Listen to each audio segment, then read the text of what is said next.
The first thing Daniel remembered was laughter, the kind that filled the room and carved itself into his memory like sunlight through glass. The second thing he remembered was silence. That brutal, suffocating quiet when Ryan walked out of his life without so much as a backward glance. Love, Daniel realized, didn't just break you. It abandoned you. In a small town on the edge of Illinois, Daniel learned to live with ghosts. He carried them in his chest when he served customers at the local diner, when he drove home along the cracked roads lined with cornfields, and when he lay awake in the dark listening to the sound of his own loneliness. Ryan had been everything: his best friend, his first kiss, his first betrayal. It had been years since that summer, and yet, Daniel still caught himself searching for Ryan in crowded places. Maybe it was pathetic. Maybe it was human. But fate, cruel as ever, had other plans. Ryan returned. The news spread like wildfire in their small town. After years in New York chasing dreams Daniel could only imagine, Ryan Mitchell came back, the golden boy, the one who was supposed to escape forever, now standing in the same streets they once ran barefoot as kids. The town adored him, celebrated him, forgave him before he even asked. But Daniel remembered the night Ryan whispered, "This love means nothing," before leaving him in the ruins of their shared secret. That kind of wound never healed. The first time they saw each other again, it was at the diner. Daniel stood behind the counter, rag in hand, wiping down coffee cups with the same mechanical rhythm he always did. The bell above the door jingled, and for a moment, the world tilted. Ryan walked in, older but just as disarmingly handsome, broad shoulders filling his jacket, jawline sharp under the glow of the neon sign. He looked like every dream Daniel had tried to bury and every nightmare that wouldn't let him go. Their eyes met. The room shrank. "Daniel," Ryan said, his voice rougher, deeper, touched by years Daniel had not shared with him. Daniel's throat tightened. He wanted to laugh, to scream, to throw the coffee cup in his hand. Instead, he set it down gently, carefully, because the truth was this. His heart still remembered, even if his pride begged it not to. "What are you doing here?" Daniel asked, his tone flat, like ice over broken glass.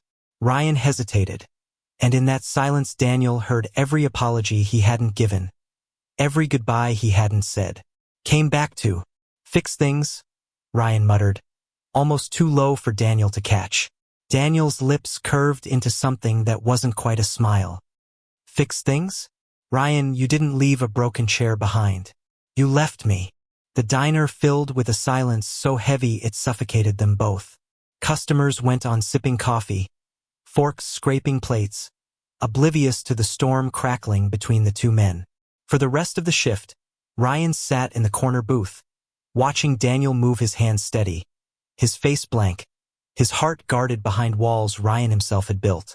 And Daniel felt it, every second of Ryan's gaze, pulling at the old scars, reminding him that some stories never truly ended. Later, alone in his apartment, Daniel pressed his palms into his eyes until he saw stars. He hated himself for still feeling, for still wanting, for still hearing Ryan's voice in every corner of the room. But love, real love, wasn't something you buried in the dirt. It clawed its way back, raw and bleeding, until you had no choice but to face it. Ryan didn't give up. He started showing up. At the diner, at the grocery store, on Daniel Street, leaning against that old truck they once drove to the lake as teenagers. He tried to talk. He tried to apologize. Daniel ignored him, but his silence was a trembling kind, not the solid wall he wished it could be. One night, Ryan finally cornered him outside the diner. The air smelled of rain, the pavement slick under the streetlight. "Daniel, please." Ryan's voice cracked, and Daniel froze. He had never heard Ryan plead. Not like this. Not with that raw desperation tearing through his words. "You don't get to say my name like that," Daniel whispered, fists clenched. "Not after what you did." "I was scared," Ryan said. "Back then, Daniel, I was a coward. I didn't know how to love you the way you deserved. But I never stopped. Not for a second." Daniel's chest heaved, rage and longing colliding so violently it hurt. "Don't. Don't stand here and say you loved me while you left me to choke on the pieces of us. Do you know what it was like, Ryan? To wake up every day and wonder why I wasn't enough for you to stay. Ryan stepped closer, the space between them burning like fire. You were always enough. I wasn't. The words hit Daniel harder than he expected. For a moment, the world went still, the rain, the traffic, the years between them all falling silent. And then Ryan did something Daniel never imagined. He dropped to his knees. On the wet pavement, Ryan knelt, his hands trembling as he reached for Daniel's. His voice shook, his pride shattered, his heart naked in the open. I'm begging you, Daniel. Forgive me. Give me one chance to make it right. Please. Daniel's breath caught, a sharp ache spreading through his chest. To see Ryan like this, broken, vulnerable, pleading it, was everything he once dreamed of and everything he feared. His heart screamed to reach out, to pull Ryan up, to fall into the arms he had missed for years. But his mind whispered caution, because love wasn't just a feeling, it was trust. And trust, once broken, was the hardest thing to rebuild. Daniel turned his face toward the darkened street, blinking back the sting in his eyes. He stood on the edge of surrender and self-preservation, torn between the boy who had once been his everything and the man who had left him shattered. And in that fragile, breathless moment, Daniel knew one truth: whatever came next would change everything. Daniel's chest rose and fell in uneven bursts as he looked down at Ryan, still kneeling on the wet pavement, his hands shaking. For a long moment he thought about walking away, about turning his back like Ryan once did to him. But something deeper than pride held him there.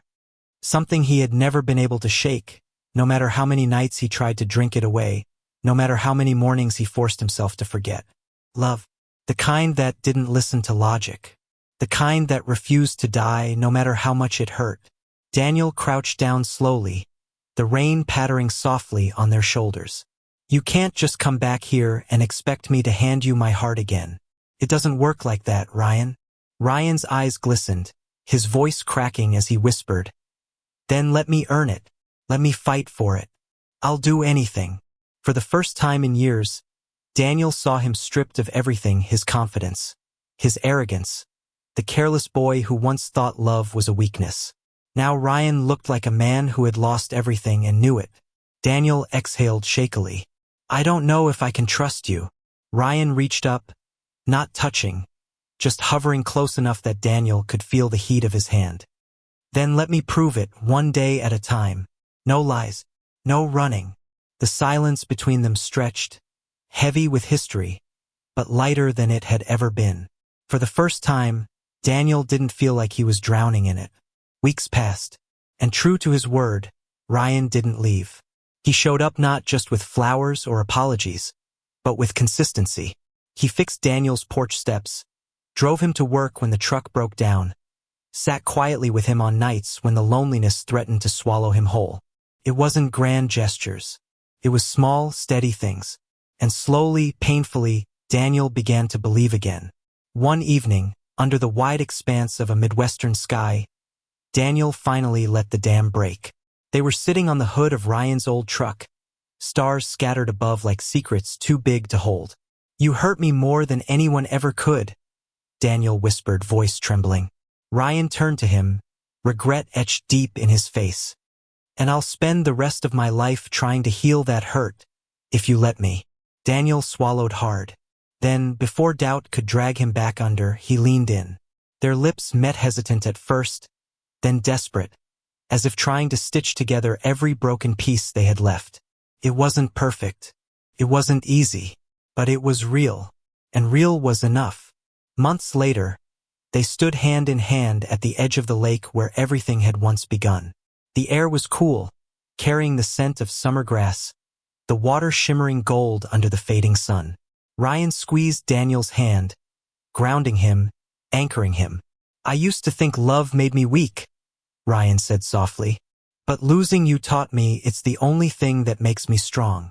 Daniel smiled faintly, tears gathering but not falling. You better not run again, Mitchell. Because if you do, I won't follow this time. Ryan turned to him, eyes fierce with a promise that felt unbreakable. "I'm not going anywhere." And for the first time in years, Daniel believed him. The town still whispered. People still judged. But as they stood there, shoulders brushing, fingers entwined, Daniel realized something powerful. Love didn't need approval. It didn't need permission. It only needed two hearts brave enough to keep choosing each other, even after everything.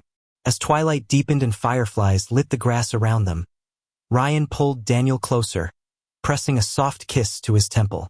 Daniel closed his eyes, letting the warmth wash through him. For so long, he had been torn between his heart and his reason.